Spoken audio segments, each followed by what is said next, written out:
This is Roy the Kick Legend. Today we're going to talk about setting up your shots with the shuffle step.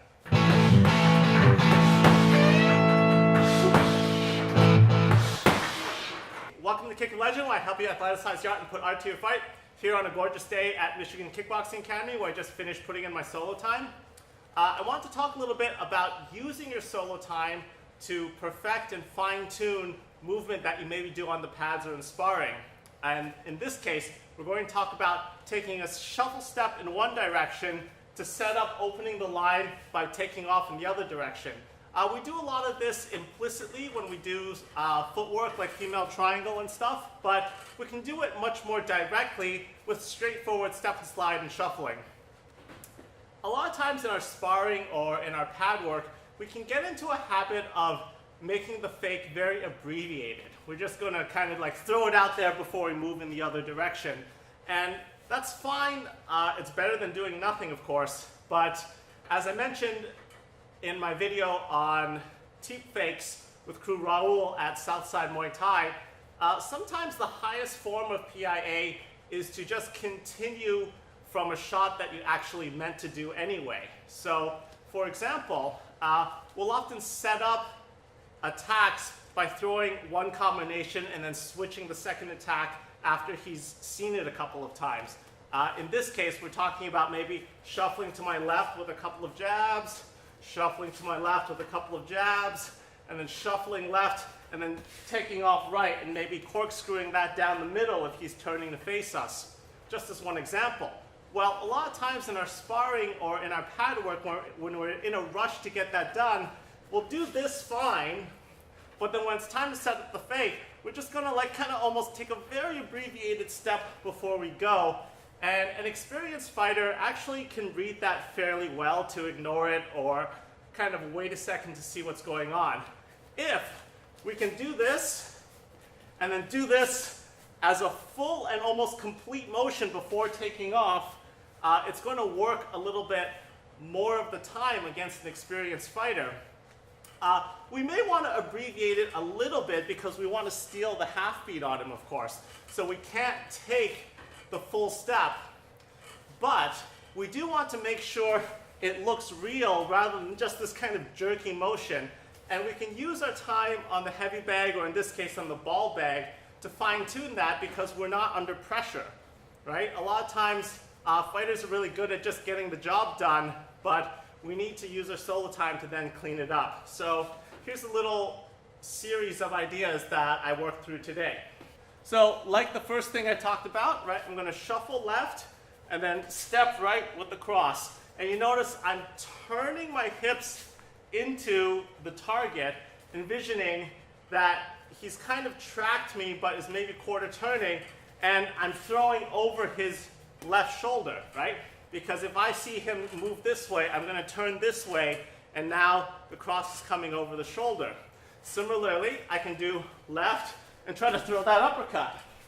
I can go left and try to throw that rear hook. I can also go the other way. I can shuffle right and then corkscrew that down the middle.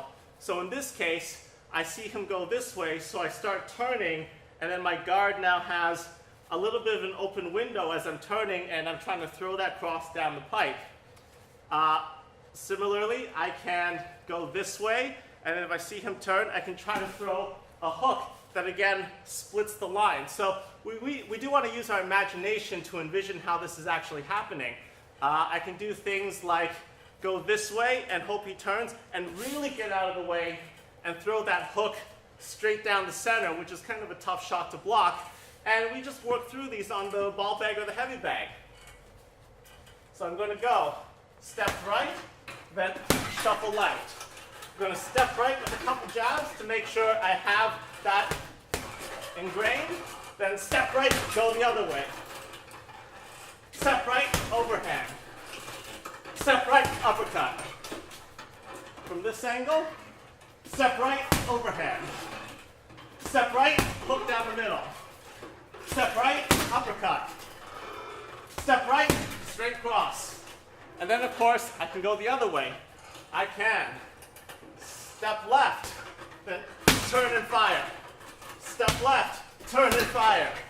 And then we progress the idea to our other lines of attack. A really common one is going to be our shovel hooks and body hooks. So we're going to perhaps step right with a cross, or even just fake the cross, right? Perhaps I set it up with something like, I like doing this, right? I like throwing the straight rear hand while moving to my right. Just something that I do. And it doesn't have to be a long one, because it's a little more realistic to throw that short cross rather than really trying to burying it if I'm not setting it up with anything. So I just throw that short cross. And then I step, go. Step, go. And you see, you can make varying degrees of turn. I can take a short step and try to quarter turn and hook around it. I can take a short step and shuffle in and really try to get behind his guard, maybe hit his kidneys, or just bury it deep, depending on what I read his motion to be. Or I can try to step pretty deep and throw that uppercut through the window. Lots of ways to work that, and again, I can isolate some precision when there's no pressure.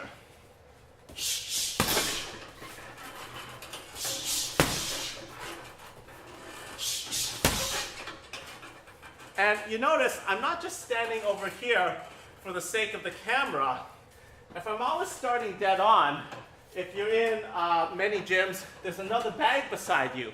So sometimes if I start dead on and I go this way, I just feel a little bit crowded here. So if you're putting in solo time and there's no one on the bag beside you, you can take advantage of it and really use the space. And it allows you, of course, to throw 2 follow-ups and continue circling out to the other side.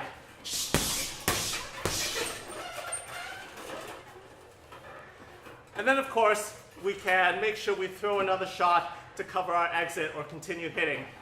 I'm just going to cut this short here to make this not too long an episode.